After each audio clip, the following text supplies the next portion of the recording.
রাজধানীর ঝোলের খালে আড়াই কাঠা জমির উপর দাঁড়িয়ে আছে ৫ তলা বিশিষ্ট সুখের নিবাস। বাড়ির মালিকের নাম কৃপন বাবু। না না, এটি আসল নয়। কাগজে কলমে মোমেন হলেও তাকে সবাই ওই নামেই ডাকেন, কারণ তিনি যে সবার থেকে আলাদা। এই অতিষ্ঠ গরমেও দিব্যি আরামে সে। চলুন তার আরামের কিছু নমুনা দেখে আসি।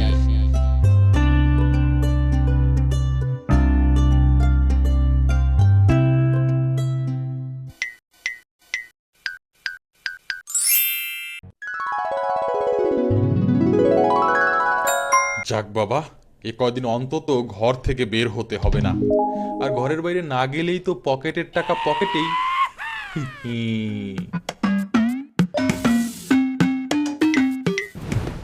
এই নাও বাজারের লিস্ট, তাড়াতাড়ি নিয়ে আসো, রান্না বসাতে হবে।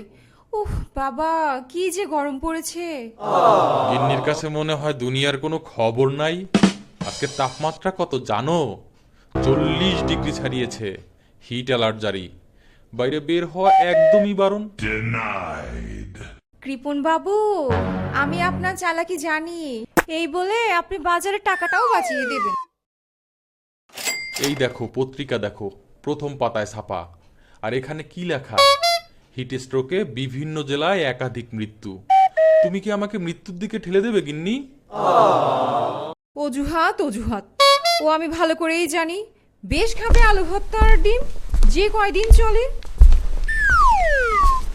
ওরে তাই করো, চলে যাবে বেশ। সর্বোচ্চ 43 ডিগ্রি শুনছেন, তাপমাত্রা। গ্যাস মিটার শীঘ্রই কিন্তু কাটছে না রিচার্জ করতে তাপমাত্রার হবে। দাপট। আর 2-3 দিন রোদ্রের বড়জোর তাপে চলবে। খোলা ছাদেই ভাজা যাচ্ছে ডিম। 20 মিনিটের মতো পরে আমরা কিন্তু খাবারও ফ্রাই জুটবে প্যান না। রাখছি।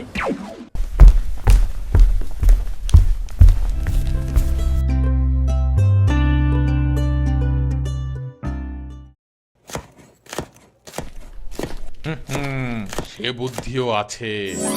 চুলাটা বন্ধ করে প্রয়োজনীয় সব জিনিস নিয়ে আমার সাথে চলো তো। কি বলে, কোথায় যাব? আরে চলোই না, ম্যাজিক দেখবে, ম্যাজিক।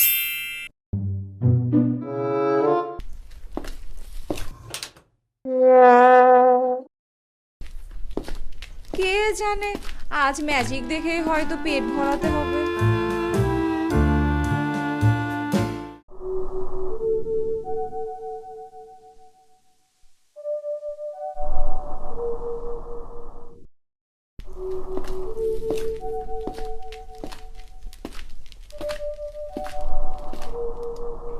এ কি, এই তপ্ত রোদের মধ্যে ছাদে নিয়ে আসলি কেন? উফ মা, কি গরম, সেদ্ধ হয়ে যাচ্ছে। এটাই তো ম্যাজিক। অপেক্ষা করো, ডিম ভাজি, আলু সিদ্ধ সব হবে ওই সূর্যের তাপে। কি বলছো, মাথা ঠিক আছে তোমার? বিশ্বাস হচ্ছে না তো? আসো, তোমাকে প্র্যাকটিক্যালি দেখাই। এর ভিতরে হাত দাও তো। এ তো টকবকে গরম, তুমি জেনেও আমার হাত পড়া ধান্দা। তাইলে বোঝো, চুলা জ্বালিয়ে গ্যাস নষ্ট করে কি লাভ? আলু সিদ্ধ ভাত সবই ট্যাঙ্কির পানিতেই হবে। আর ডিম ভাজি এই দেখো।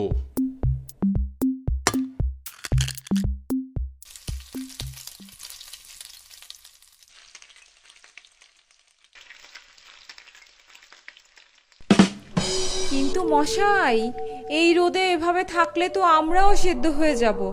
আগে বললে ছাতাটা অন্তত নিয়ে আসতাম। নতুন ছাতাটার আমার রং জ্বইলা যাক। খরচ বাড়ানো ছাড়া তোমার আর কি কোনো চিন্তাই নাই? লোকে যে তোমায় কি পণ কয়, ঠিকই কয়।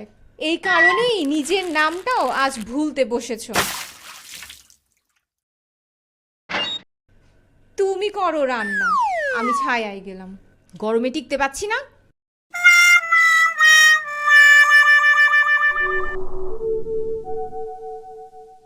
চা খাবা? চা? পানি কিন্তু গরম আছে, খালি চা পাতা দিলেই চলবে। আসার সময় কাগজে করে অল্প নিয়ে আসছি। তোমার চা তুমি খাও।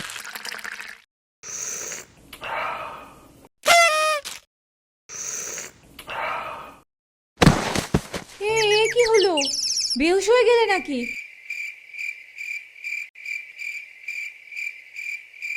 হায় আল্লাহ, এখন এই মোটা মানুষটাকে নিয়ে আমি কি করি? কতবার বলেছি ছাদে কিছু গাছ লাগাও, তাহলে এই দিন দেখতে হতো। ছাদকে ডিম ভাজার উপযোগী না করে অন্তত ছায়া তো পাওয়া যেত। 2 টাকা বাঁচাতে গিয়ে এখন কি না জীবন নিয়ে টানাটানি। আল্লাহ তুমি রক্ষা করো।